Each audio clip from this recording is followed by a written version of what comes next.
And when you think about dying and going to heaven, what's the thing you think about that's going to keep you out of heaven? Like, what's the worst fucking thing you ever did? There was a girl in my junior high school that got raped, and I love this already. All right. I remember I was like in 7th grade, and I guess I just didn't know a lot about the big world yet, and I just remember feeling really jealous of her because I felt like she got so popular after she got raped. Because you know when you're a kid and something bad happens to you, like your dad dies or something, suddenly everybody wants to go out with you. You know what I mean? Right. I remember just feeling like, wow, can I get raped around here? You know? And so what do you mean? She got raped and everyone's just like, hey, Susan, I love your hair. It really has that mussed up look to it. Yeah. It's almost like someone dragged you into the woods by it. It wasn't exactly that perfect. Take it to the limit. Play that. Yeah. Susan, you got a real kick in your step ever since you got that rape. Hey, Susan, I'm really liking those scratch marks around your neck. That's great, Susan. You got that white suit now, the cigar. You got a tiger.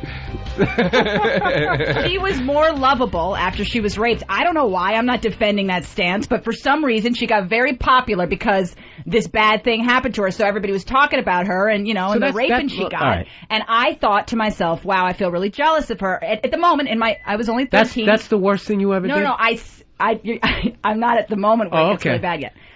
God, women's stories are so fucking long. You ever notice it's just like fucking... Watch your mouth. It's like Lord of the Rings here.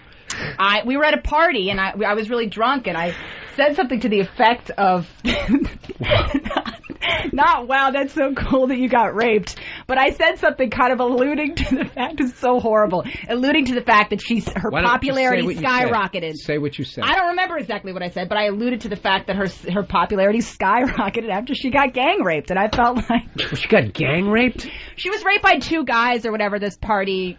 That's not even a rape. That's a 2-on-1 rape. The gang rape has to have at least 3 She was asking for it. Gang rape has to have at least 3. Oh, come on. That's not awful that I told her basically that, listen. That I was jealous of her for getting raped. I ran over a cat with my car and didn't stop to help it. Billy hit a goddamn dog with his... We're talking like that level, and they, that level. Something bad that you did. You ever hook up with a married guy and laughed at the wife when you saw her later at a party? Nothing like that? Not yet. Did you ever do some just evil? You know what? You're going to heaven. Yeah, I think I'm just going to heaven. Sort of delightful, I guess. I mean, I did a lot of disgusting stuff that I'm embarrassed of. You know what I mean? No. But I mean, I've done things that I'm very, humiliated by. Jesus Christ. One time I was baking cookies for my grandmother, and I had to go meet my friends, and so I took them out of the oven a little bit early, and they weren't as dark and crispy as she likes them. So I think maybe I'm going to go to hell for that. I know what you're going to go to hell for. What's that? You're a Jew. You did something. I did more There's like no fucking way. I think honestly, when you say that, like, it just comes to my mind. I've done a lot of humiliating things, like. Never tortured an animal. Never tortured. This is like par for the course here. One of my best friends growing up took his hamster and put it into a sock and used to spin it around his head like this. And he fucking hit the wall with it one day. And he had to pretend like the funniest part was watching him try to pretend that it just died on its own. Like, I don't know what happened, Mom. The fucking thing just splattered. Massive head wounds. I came up to the cage and its head was just cracked wide open. There's another little Kevin Dillon hamster in there. You see that fucking head come apart like that? I never seen nothing like that. You know another thing he did? He would take his hamster. The funny part is the mom kept buying him fucking hamsters. He would take the hamster. He'd go, dude, watch this. And he'd put it in a drawer. And he'd close the drawer in its throat. And its eyes would go like that. They'd pop out, but then go back in. Jesus, and it was hilarious. And I'd be like, do it again. It's really funny. And he'd be like, watch his eyes, watch. And his fucking eyes would bulge out because he was being choked to death. Why? Are there people with... Well, Don... here's a guy. Here you go. You want to see what you got to do to get to hell? I want people to call in right now to let Rachel know what to go to hell. Call 866-WOW-1-WOW. I want to hear the shit that you people out there have done that's going to keep you out of heaven. We're going to talk to Ron the trucker. Ron the trucker. Billy. How you doing? I'm doing great, man. What have you done that's going to keep you out of heaven? Oh, I'll never live this one down. We were young and we were foolish and we were excuses. drinking and just being stupid. And we took a cat one time, live cat, and put it in an old toolbox, metal toolbox, drilled holes in it. Oh, God. Poured gas on it and lit it on fire. Oh, my God. Oh, fuck. The best thing is that he sounds like Dude, it sounds like he's right out of Fargo. I'm going to hell just for laughing at that. He says it in such a plausible voice, though. So, how long? I mean, it was years ago, man. Wait a minute. Whoa. How old were you? 30. 18, 19. Jesus Christ. Yeah, dude, you're done. Are you still haunted by its screams? Yes. Night do you lie awake? Yeah, and it was one of those things where you had the toolbox in your hand, and it was, and the toolbox was banging around, and do the cat again. Please do the cat again. Do the cat again. Sounds like it's on a roller coaster, like it's having a good time. Whee! I'm on fire. Well, all right, Ron, you're going to hell. We got somebody I think's going to beat you there, though. Hey, put Paul on. Paul, what's going on, man? What did you do that's going to? What's up, man? What did you do that's going to keep you out of heaven? I feel like shit to this day about it, and I feel like an asshole even calling. But back when I was in high school, my friends dared me to tell this retarded kid with Down syndrome in high school that his parents died.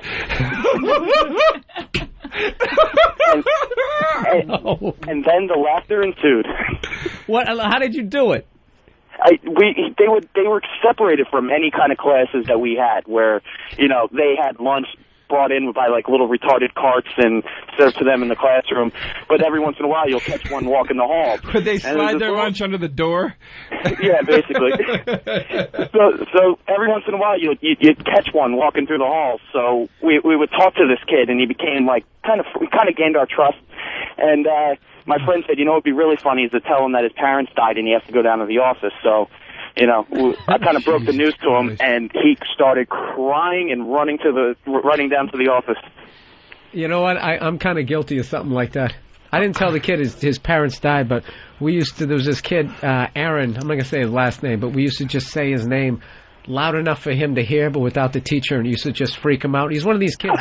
He was like, he was retarded, but he was a genius because he was in all the classes, doing great. So we would just go, Aaron.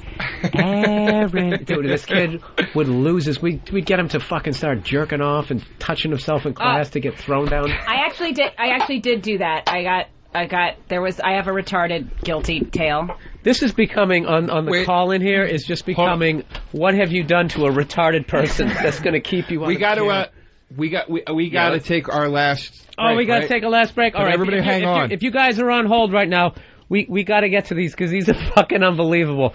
You're listening to Uninformed. When you come back, you can listen to people why they're not going to heaven. Stay here. Uninformed with Bill Burr and Joe DeRosa.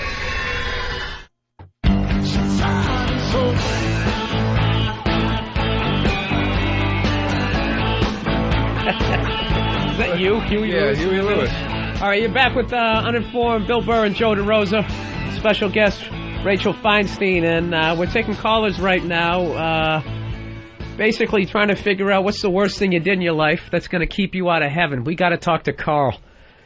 Put him through. Hey, Carl, what's up, man? What's the worst thing that you did that's going to keep you out of heaven?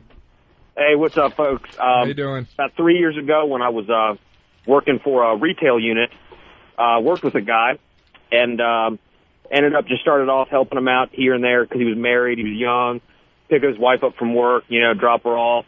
Uh-oh. Ended up starting sleeping with his wife. He had no idea. I'm still palling around with him, but it got to the point where we'd be working together on the same shift. I would be like, all right, buddy, I'm going to lunch. He'd be like, all right, man, thanks. And I'd go over to his house, and I was banging his wife on, his bed and his sheets and his kind of stuff. Jesus Christ. Are they still together? Well, here's the funny part. So this was going on for probably 6 months or so. Here comes the punchline. Yeah. The funny part is I killed him. She ends up leaving him. And it was like one of the nastiest, 1 year marriage divorces you've ever seen. And I kind of lost interest at that point. And plus I had just started dating who would later become my fiance. So I ended up kind of just staying away from her because she was crazy too. And then they ended up getting back together again. And yeah, it's bad times when I run into him now. He just gives me the death look if I've ever seen one. He never kicked your ass once for that? Oh, he couldn't mess with me. Oh, is that the worst situation ever? The guy fucked your wife and you can't beat him up. Jesus Christ, man. That's when she was awful because she was sitting there and we'd be going at it, and she was just the kind of woman, she's like, just keep fucking me, your dick's so much bigger. I mean, she was vindictive as shit. Of course, that made it all the more hotter, didn't it? All right, man. Who do we got now? Bring what's another good one? We're trying. Oh my God, some of this shit. Let's talk to Brian. I'm trying to get one that isn't doing something bad to a retarded person. This is just unbelievable. All right, hey Brian, what did you do that's going to keep you out of heaven? Hey guys, when I was in high school, we were at the little county fair there, and I got the porta potties all lined up in a row. Well, we watched this really drunk guy go in 5 of my friends, and we ran behind him real quick, and we shoved it over on the door so he couldn't get out. There you go. You know what, dude? I don't think off down the end of them, and ran before anybody, saw what we did, and stood there and just laughed like we'd never laughed before while this guy was screaming and yelling. And it took about, 4 or 5 guys to lift it up, and he had just shit and toilet paper and piss all over him. And I don't think you'd go to hell for that one. I think that's funny. I think that's hilarious. I think even Jesus would think that was funny. The only reason I might go to hell is because I don't even feel bad about it now. I still think it was just the funniest thing I've ever done in my life. That's hilarious. You should be proud. All right, let's talk to Tim. Tim from New Jersey. Tim, what's up, man? What's the worst thing you did that's going to keep you out of heaven? Well, when we were in high school, hang out and get pretty messed up, and we were hanging out and partying, and this one guy called one of my friends a fag.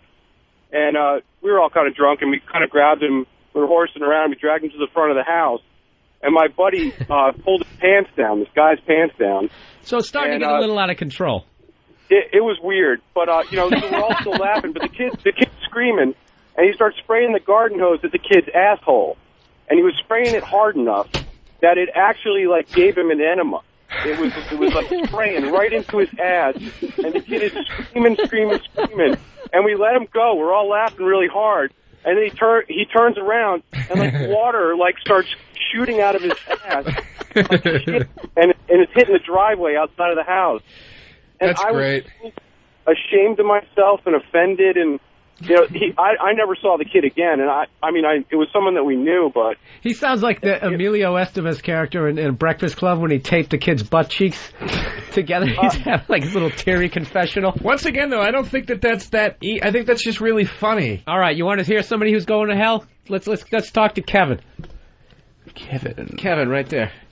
Kevin, what's up, man? What's the worst thing you ever did that's going to keep you out of heaven? Back in middle school and elementary school, we had this retarded kid that on the playground we used to tell him if he didn't eat worms or bugs or whatever, he couldn't hang out with us. But the worst thing was one day he came in crying because his dog had died of a seizure the day before. So out on the playground, one of my friends goes, "Hey AJ, check this out," and he starts doing an impersonation of a seizure, pretending he's the dog. The retarded kid, just goes crying inside. We all got yelled at, but holy shit, it was funny. This is a big thing, though. How old were you? 11 or 12. I don't know. You're a juvenile. I don't think you'd go to hell for that. That's fucking evil, though, dude. The thing is, I'd probably still do it. You know at 12 that it is not right to tell a retarded kid to have to eat. You know what? When I was 12, from the time that I was my entire grade school, 8 years or whatever, we had this girl in my class, and she was really dirty. She smelled really bad, and she was kind of weird, and and she was weak and had no friends. Yeah, she had no friends. Her. And we used to... That's what you do, yeah. 8th grade, we finally came up with the brilliant idea. We would stand in the corner of the room at lunch, and she would eat by herself every day because she smelled so bad and she had no friends at all. And we would throw food into her hair and see if she would flinch, and she never flinched, man. And I remember one time she had pigtails, and we threw a grape at her, and the grape hit one of her pigtails and got caught, and her pigtail literally went woo, woo, woo, woo, woo, like that around her head. And she didn't even flinch, and it was like, so you know what that means? So fucking mean, dude. She was feeling all of that, and she was just sitting there in this fucking cocoon. She's in therapy right now. Yeah. I bet that grape is still lodged in there.